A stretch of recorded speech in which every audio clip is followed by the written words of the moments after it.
Here we are. Welcome everybody to our Thursday book celebration tonight. As you can see, we have a huge community. It's someone that has been a part of our community and obviously lots of other communities, and we all get to be here together to celebrate Shamala's first book, but not her last. And we're super excited about it. Carrying the Ocean, Finishing Line Press. I will put a link so that you can get the book if you haven't already pre-ordered it. And I don't want you to miss tonight. Shamala Dason is a first-generation immigrant from Malaysia to the US and the child of second-generation immigrants from India to Malaysia. Her poetry naturally centers on belonging and unbelonging in family and immigrant life. She has been shortlisted for the Flannery O'Connor Short Fiction Collection Award and been published in Massachusetts Review, Literary Review, The Margins. I'm gonna go ahead and say Redheaded Stepchild. We're not on this list, but we published you too. Voices of Asian American Experience and elsewhere. She is a developmental editor for fiction and memoir. Carrying the Ocean is her poetry debut. I'm just going to turn it over to you. Shamala, we're so glad to celebrate you tonight. This is And awesome. I am, I think there's someone in the waiting room. I got him already. Don't worry about it. That's not your job now. Now your Yes, job is to ma'am. shine. Do you want Okay. me to spotlight you or do you prefer to have the community like all of us? What works best? This is a group thing. Okay. I'm very happy That's what with it felt gallery right. view. Yeah. Okay. Thank you, Malika, for the space, for the support in getting this book done. Grateful to all my poetry family who, yeah, I have some of my poetry teachers in this room, collaborators, friends, and gosh, so many old friends who are here from such a distance, geographic and in time. And I'm grateful for you all punching a little hole in your workday and stuff to be here. Okay, I'll get into it because I know some people have to leave early. And yeah, so this is a book of immigrant poetry. There are other more personal threads in the book as well, but immigration is the main one. That process where you love more than one place, you're both at home and sometimes uncomfortable in more than one place. Every immigrant knows this paradox. We live with it. And really, anyone who's moved any distance, has lived in multiple places in their lives, knows this. So first question is, why does one do something like this? And for me, well, girls have lots of expectations and restrictions put on them. It's not unique to Malaysia, but when I was a kid, I thought, I'll move and I'll be free. So I ran away to college in America. And here's a poem about that. It's called Icarus in India, a girl. It starts with a quote from Tagore, who apparently agrees with me about the position of girls in life. So this is Tagore. The clouds in the sky come down in drops of rain so as to surrender themselves to earth. Likewise, girls come on this earth, nobody knows from where, to get themselves bound. And now this is me. There is a South Indian proverb that says, if you aim for the sky, at least you'll go over the coconut tree. But nice girls, everybody said, don't fly. My aunties told me they were taught to walk while looking down modestly at their big toe. Toes, I pointed out, are less interesting than sky. But for my own good, that's what they said. They clipped my tail feathers. No feathers, no flying. They thought, but the feathers kept growing back. They told me this was impossible, yet look, I'm flying, dancing in the clear, cool air. Only, what do you think? It's making me a little bit nervous? Why is the ground getting closer? Voices, my aunties, all the aunties, everybody's aunties, are waiting below me, scissors in their eager hands. Please pray. I am flapping as hard as I can. And of course, now I'm somewhat older and an auntie myself, so I understand how this looks on both sides, but this is me young. Um, the next poem is also about my early days when I was first here. Right now, Asia is very prosperous, but when I was first here, there really was a strong contrast between there and here. And there were times when you could feel that. So this is about a father-daughter situation. It's called Namaste. The father of an Indian daughter who is doing well in America is excited to receive a plane ticket from a daughter who says, Appa, please come and visit me. But then once out of the airplane in America, he sees his suitcase. It looks different, less. Back home, visiting his parents in their village, it's poor there. Taxi drivers carrying that same suitcase from the bus stop call him sir. Now, in this American airport, he sees his daughter's eyes hold embarrassment, sees her thinking, Appa is not doing so well as his daughter. What is he to do? He's done holding a baby, saving, praying, wishing a better life someday for her. Now he worries because he never bowed his head before strangers. Meanwhile, the daughter thinks, as she makes the call, I have served flowers at holiday feasts, carrying a silver tray, jasmine strands touching my fingers. Sometimes my elders gave me saffron to hold, or rose water to bless the head of the arriving guests. Now, in this austere land, how will I offer welcome? I cannot find the balm of incense here, nor holy saffron thread. There is no salt, no ritual water, only me. Namaste.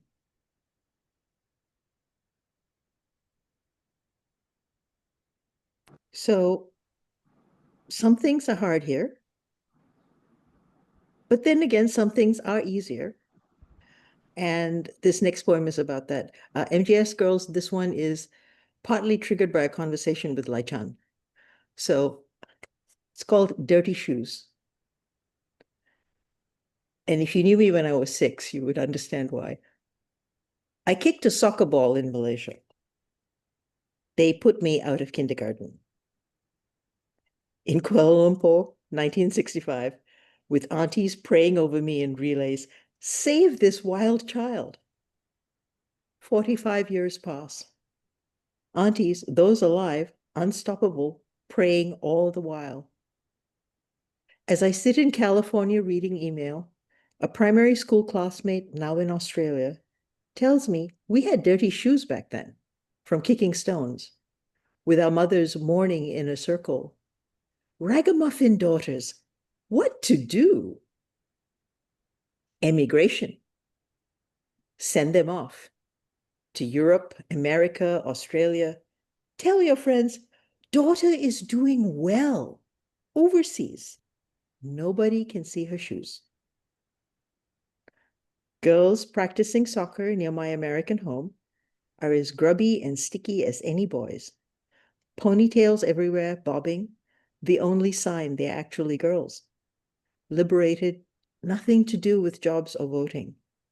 Our Kuala Lumpur mothers were right about immigration, benefits of overseas life.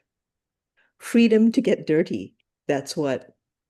Running, shouting, playing.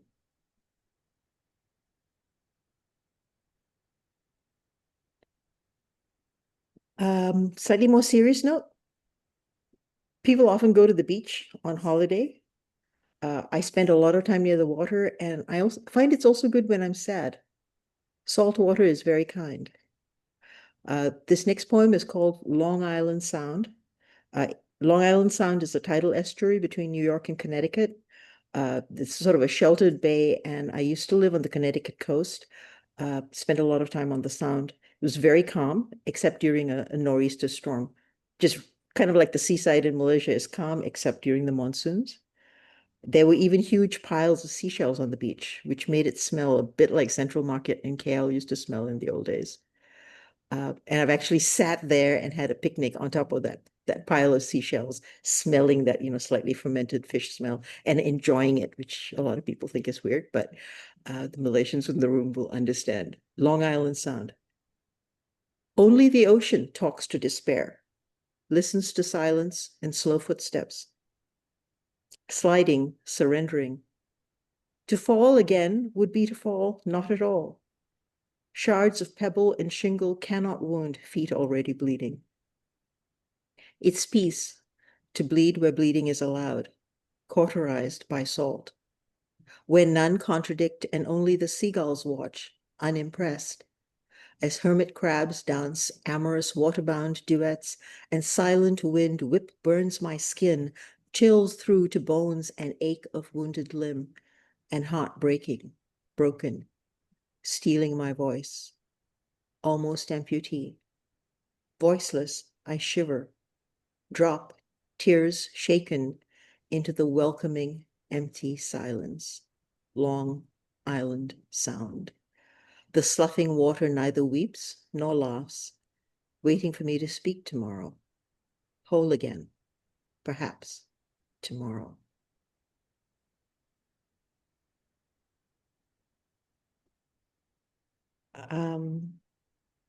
Around the time I lived in, actually don't remember whether I was living in coastal Connecticut or in Brooklyn, but I was near New York City. There was a mass shooting. It's an everyday thing here, but this one was at a Sikh temple, so it hit kind of close to home. And the South Asian community in New York had held a vigil downtown. So I wrote this.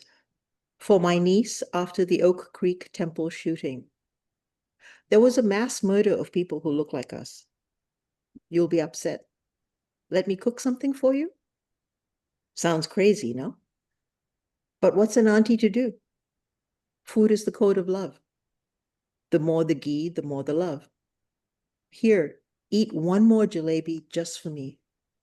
It's not oozing oil. What a thing to say. You're so thin, simply eat. Dal and roti and saag or sambar, rice and pickles and my great auntie's curry just for you. It will make you nice and strong. Bulletproof, in fact, my child. Surrounded on the outsides by the prayers of 100 aunties, only good things can come to you now.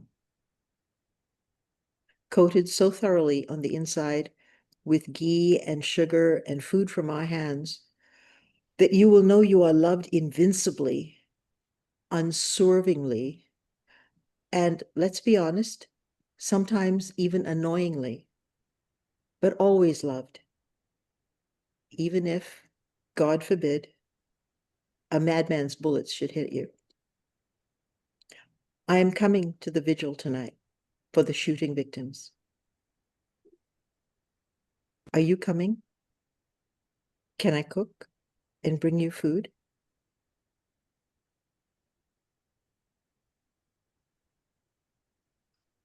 And I know that there are a lot of people of many races saying, thinking, feeling, praying, things like that now. So, but here we are. This is a more recent poem, something I wrote deep in the pandemic, before the vaccines, while, there were morgue trucks parked outside hospitals and large apartment buildings. And there was also a lot of anti-Asian, anti-other sentiment. There's a little bit of World War II history of Malaya in this poem. Malaya was occupied in World War II. And then about my childhood, and it winds into the present. It's called The Color of Bones. I used to play on a rifle range when I was a child. So safe I thought I was in Malaysia, on the grounds of the military college where my father worked. my child's hands tickling guppies in the clear waters at the bottom of the monsoon drains, and on an empty field with other children, tickling love grass, not so many feet above bodies in a World War II mass grave, hopeful of finding bones, gleefully terrifying ourselves with speculation that some of those white knobbly stones in the fields were bones, not understanding that the bones had been inside people who had once walked and talked and perhaps played in that same field before we came, played with our parents before war came, not understanding war, not understanding because it never flooded when we children were down in the drains. Young trainee soldiers carrying guns and lonely for little brothers and sisters gave us sweets. The sergeants, a sterner breed, shouted at us, or worse, sometimes dragged us home to be shouted at again by our parents, and of course sometimes beaten in hopes of civilizing us. Auntie said of me, "She's like a wild thing," which, should really be a compliment. It takes a little fierceness to survive. So I ran away, first down the road at age 4, till my father came to fetch me home with promises of tea, cake, and understanding. Later, I ran away to America, again sure of safety. Land of the brave and the free, they said. Liberty, equality, fraternity. And no, wait, that's someplace else, where they don't do it either. And here, well, the best neurosurgeons in Texas are threatened by ICE because of the brownness of their skin. And a Chinese doctor got beaten up while buying PPE for his hospital staff with his own money. The government wouldn't pay for it, you see. And yet they continue. We continue, we black, brown, yellow, and other of us in America, where it's only young soldiers who carry guns, where people say about murderers, but people say he was having a bad day, about murderers off the range who kill without understanding their bones are the same color as our bones. And yet, skin matters. Tickle the guppies in the monsoon drains. See them swim over your hands, over your skin. Watch the love grass close at a touch of your fingers. Touch, skin to skin, and heart to heart, in white or black or every color in between. Touch, pray, love, understand. Continue. Please continue. This is the last poem I'm going to read. It's sort of a collage of memories. And I owe it to Malika because she read the manuscript and she said I needed one more poem to pull it together. So this is what happened. It's called Monsoon Daughter. 1. It is mid-afternoon and monsoon season. I am home again, briefly, from America. I stand on my brother's veranda smelling the rain coming, while my family, inside the house, discuss a function we are to go to that evening. The air is heavy with the smell of the sea, healing absences so accustomed I had stopped feeling the emptiness of them until that moment. My mother, mistaking shaken joy for grief, comes out and asks, "Why are you standing here? Come inside. Are you upset? We don't have to go to this function if you don't want to." But really, I am whole. In that moment, I am whole. 2. I remember her, a lifetime ago, urging me closer to her father's grave, thrusting a lit candle into my child's small hand. I am meant to plant it through the tangled blanket of smoldering wreaths into the friable clay beneath. We cannot take anything back from the grave, must light every candle. The air is dry and acrid with smoke as we plant more and more lit candles that tilt and scorch more greenery, on and on till black smoke drifts and the sky is no more, nothing left but choking dry air and sucking clay, holding my slippers bound. I pull to escape, understanding dryness is death. 3. Port Dickson, Malaysia, where I was born. I'm surrounded by waters whose very names I love. Straits of Malacca, Indian Ocean, Andaman Sea, Bay of Bengal. Across the peninsula, sorry, Across the peninsula from me, the South China Sea is as warm and loving as a mother's womb, except in the fury of monsoon season. Beneath my feet as I bob in the water, the Sunda Shelf, a submerged continental plate, holds all the lands around me together. The water is so shallow I could wade to Indonesia. I laugh and take 2 steps, then suddenly flounder into a deep pool sinking in over my head. Nothing is as easy as it looks.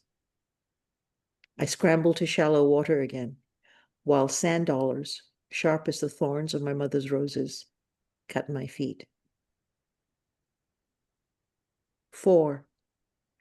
Sunset, foam frothing against hard metal from the knife passage of the ship that I am on, Andaman Sea waters darkening from brilliant turquoise into sapphire mystery, smell of the purser's cigar, my father's warm, vibrating laughter as they talk together. We are crossing from Malaysia to India, reversing my parents' long ago migration journey. Ahead of the ship, the water sparkles with iridescence. People begin to cry, "Flying fish!" I see them then, jumping improbably high and hovering in the air, carrying the ocean on their skin so they can stay in the air a while. Spray blows onto my skin, and I understand, as the flying fish do. Home is not the sky. I travel the world, jumping as they do, memories dripping through my cupped hands, salt tears and monsoon dreams, and all those people who understood me not, and ghosts of all the functions I have not attended. 5. Somewhere, a child is lost to tsunami. Somewhere, a liberty drowns in airlessness. Somewhere, sea turns from scenic to sardonic suffering. My World War II survivor father, a child who had lived through tsunami, laughs, knowing another may come tomorrow, or even this next minute.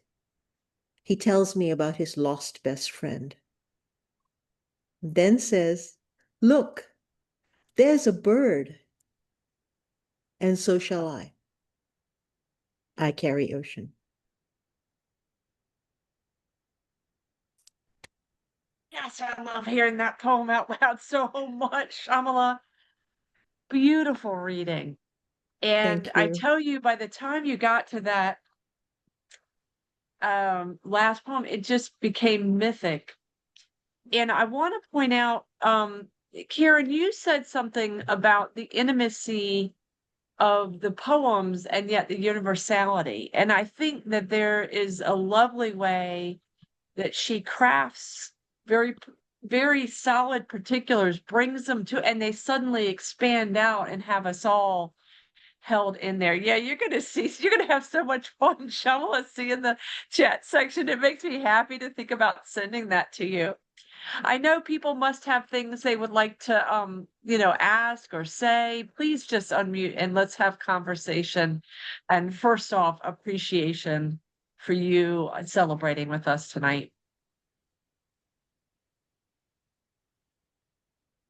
And I'm grateful for all of you for being here and being Uh, part of Sh- the Sham, celebration, but also the life that made the poetry happen. So Shamla, all my best. You did wonderful. I love your reading. I love the poetry, the imagery, the emotions. Thank you so much for sharing your wonderful creative work with us. thank you, Ben. And like a fish out of water, I will leave this group to continue. Okay. Thank you for We're, coming. we're glad to Shamala, see you. yeah. Yeah. Go, Karen. Oh, sorry. What I wanted to say is, as much as I praise the courage to find beautiful words for the difficult times, I want to also praise the courage of being able to celebrate the joys. Thank you. Yeah, I love Yeah. that. Yeah. Something we have to do now. So important. I have to go soon, but I have to say thank you so much, and I'm so glad I made it. This was exactly what I needed. Thank you, Thank, Sean. thank you for coming, B. I know you had to take time off from work to be here, so really appreciate it. I could God tell I'd bless. like to spend time with B. She's fabulous, Shama. Of course, she's your friend. All right, bye everyone. Have a beautiful day, night, afternoon, wherever you are. Bye. I need to get back to bed soon too, but I was Yes, you do. grateful to be here and it was lovely to experience this. Thanks for sharing. Take care. Thanks for coming, love. Sleep Good night. round 2 goes well, Carol. Yeah, No, so I'm many of my fine. friends are here from different time zones, very different time zones. Mhm. I'm just so glad I woke up for this Ah, in my life. It was just beautiful. I'm still processing it. So yeah, thank you so much. Very grateful that you could be here, Alina. I love your work also. Alina is a Malaysian poet, for those who came in after the initial conversation. And I think we write about the same things in many ways. Oh, and Alina's going to be reading for open mic. And then Audra just said the best comment. She said, "A worth waking up for is the best review ever." So it is. I don't know. I might be keeping this chat section here. um, there was one other comment in here I wanted to circle back to, and I hope. Oh, okay, Donna, did you want to say what you typed in the chat section? Because I wanted to kind of follow Yeah, through with that. yeah. Poet Leon Lee, I heard him speak in Winston-Salem. And he said when he speaks of poetry, he talks about it being, he says there's three things to think about. One is, oh my God, oh my love, holy, holy, holy. Shamala, your poetry is sacred. This was such a delight to sit here and listen to this. And just wonderful. Donna, you don't know how much that means because Liang was at, I don't remember the first or second writers workshop I ever went to, and he's from Indonesia. So we talked about, well, he was born in Indonesia. His family left when he was a baby, but we talked some, and that is exactly what I said to him about his poetry. Yeah. That it felt like, the consecration of the host or something. It felt like that moment, that holy moment. I love You're that in it Thank good you. came full circle back to you. Mhm. It's great to hear these poems, Shamala. Thank you, Val. I wasn't sure if I was unmuted or not. Yeah, I am Yeah. unmuted. So it was wonderful to hear those. I know your prose, but to hear your poetry was just really a delight tonight. So thank you. Thank you. Good that you're here. I want to remind everybody I did put the link to Finishing Line Press to get Carrying the Ocean. And overseas friends, I have figured out the mailing now. If anyone wants the book, contact me directly because it's very expensive mailed by the press. But we can make it work. And Val was at we met at the Brockfort Writers Forum half a lifetime ago. Yeah. in That's the a fiction small section. world because Yes, it is, because you're all in North Carolina. North Carolina. I was going to say, yes. Small world. Yeah. And Val and I are press mates on Press 53. Yep. So, yeah, that's crazy. I did not know you two knew each other. That is For awesome. decades. Yeah. Yeah. Does anybody have any specific questions or Yeah, I'd any like other? to Shamala, can you Yeah. just tell us a bit about how long you took? Did you write over years or because the Yeah. poems were from different times? Yeah. So it's a terrible thing to say in a room full of poets, but I always thought about fiction as the serious thing and poetry as the thing I did for myself, as opposed to the thing that was sort of work. So I've written poetry all my life, but I didn't try to put together a book of poetry until quite recently. And actually it was partly the pandemic, and then I had cancer. And so I was leaning during the pandemic, poetry, virtual arts communities happened, and poetry was an easier form to take to those communities. At that point, it was the South Asian subrift communities that I was very active in. And then when I had cancer, long form stuff doesn't work, but short form stuff, you know, you need, oh, the people who have had to deal with this are all nodding, you know, but you can write a little poem even sitting in a doctor's waiting room and it keeps your head on straight. So when I look for a common thread, you know, but it does cover a long arc of time. Thank you. It's a great question. Yeah. You say Yeah, it keeps thank you your for head that on question. straight. You said it keeps your head on straight. I think you could have put a period after on. It keeps your head on. It does. But Emily Dickinson says that we have to take our heads off to enjoy poetry. Didn't she say that, you know, if a poem takes her head off?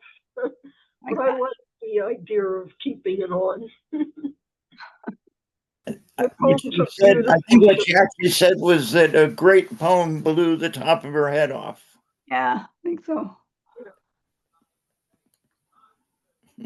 She says, I know it's a great poem If it blows the top of my head yeah, off. takes my There we go. Teamwork. I want to say, you know, it was wonderful to see that all these poems, you know, when you were first starting to put the book together, it was already like interconnected. I think that sometimes our unconscious kind of knows what we're working towards.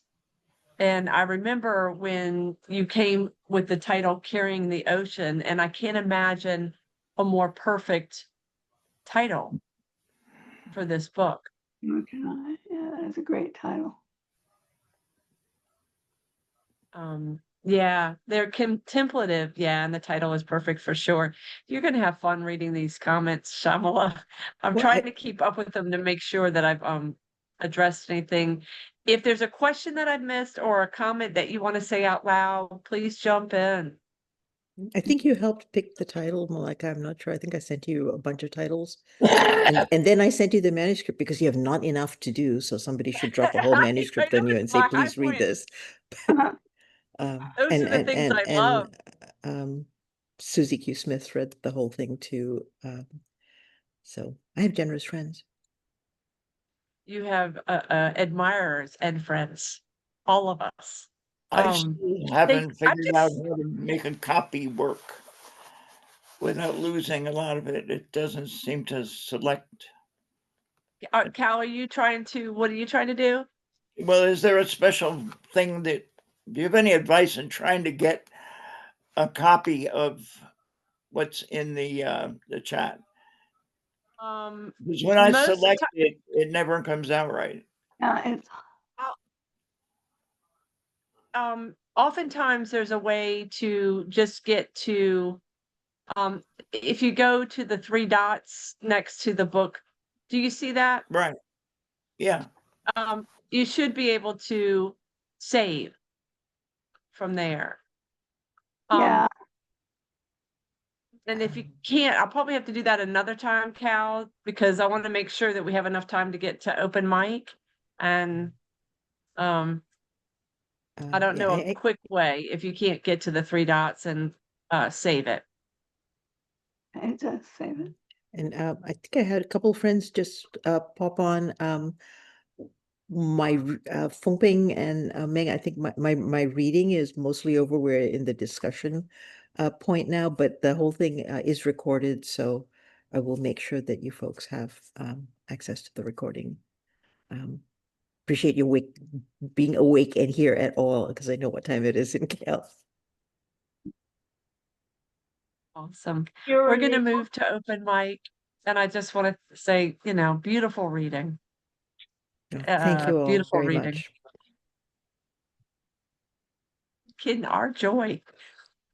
I have Alina for our first reader for open mic. Thank you. Could I just ask one more question that just came to mind? Of course. That'd be I great. just wondered, Shamala, how do you feel now that this book is completed? Do you feel that it's the end of a journey, or do you feel you're still going on? Going on, definitely. I mean, I'm writing. Actually, the next book is Regina Garcia gave me. We were talking about low carb diets, and Regina said God would want you to have bread to eat, or God would want you to eat the bread, or something like that. And a couple of days later, I was at a bakery that was just transcendent, and I saw something, and it was so beautiful. So the title came into my head, Grace in Your Mouth. Lovely. Which, and we're Malaysians, we're food obsessed, but also grace in this time.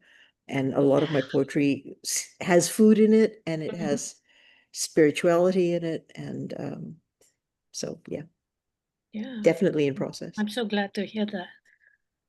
I'm glad you asked that question, because again, we're working with archetypal material. I mean, it's just the tip of the iceberg, all your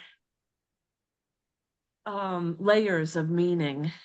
Also, can Regina be an angel in one of these poems? Oh no, see, Regina, I I'm love not gonna it. I'm not gonna tell stories out of school, but there is a poem coming. I feel it. I can't wait.